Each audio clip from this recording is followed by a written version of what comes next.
So today I watched Sneako's stream with the collab with Myron, and Zherka came on the call, and he was just like telling Sneako that he couldn't write a book because he's so dumb compared to Myron, and that Sneako is very naive. He said that he's very naive in the sense that he thinks that the Overton window has been opened and people are now able to speak freely on Twitter, and that's a good thing. And Zherka really came to shut it down and said that Sneako's very naive and dumb to think that they're actually allowing Nick Fuentes back onto Twitter, and that it's all just a big setup to have people come back onto the platform, speak, and then get clamped down after. Because he said that the Irish in their books write down that they sometimes, the Irish will go and will really aggravate the people, and then whoever gets mad and whoever tries to rebel against the Irish really go nuts on them. And he said it's in their scripture.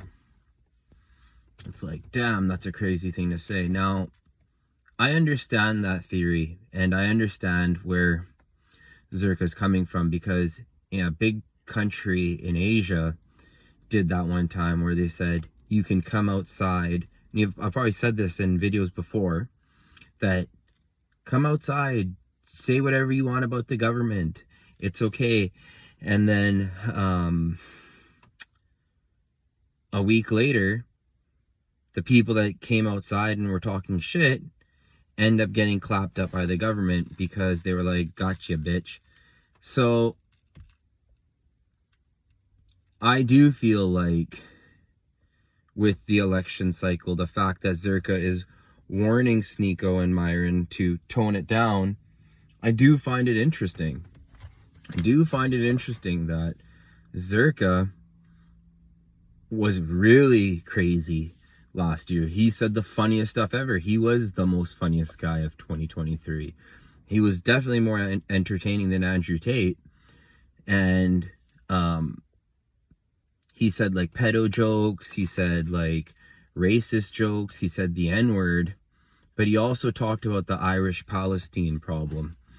And the fact that he's trying to walk him back off the ledge is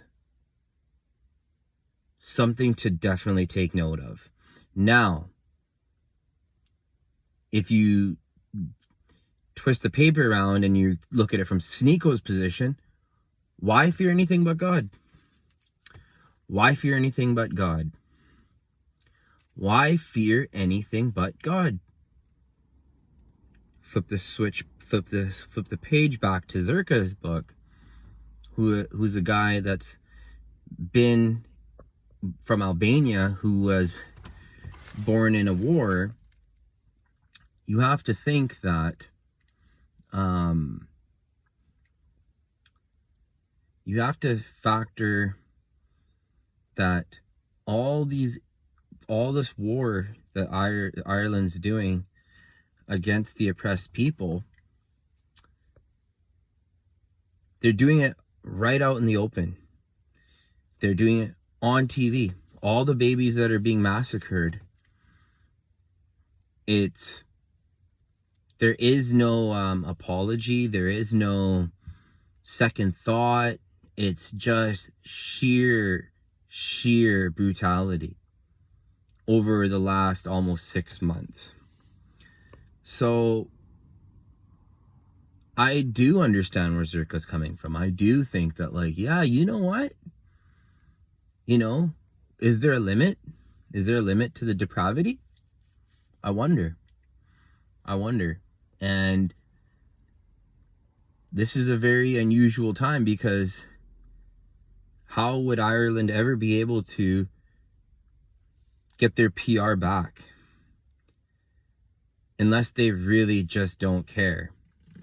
Do they not care because there will be no consequence?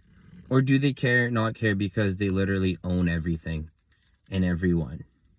Because their power and influence is so strong.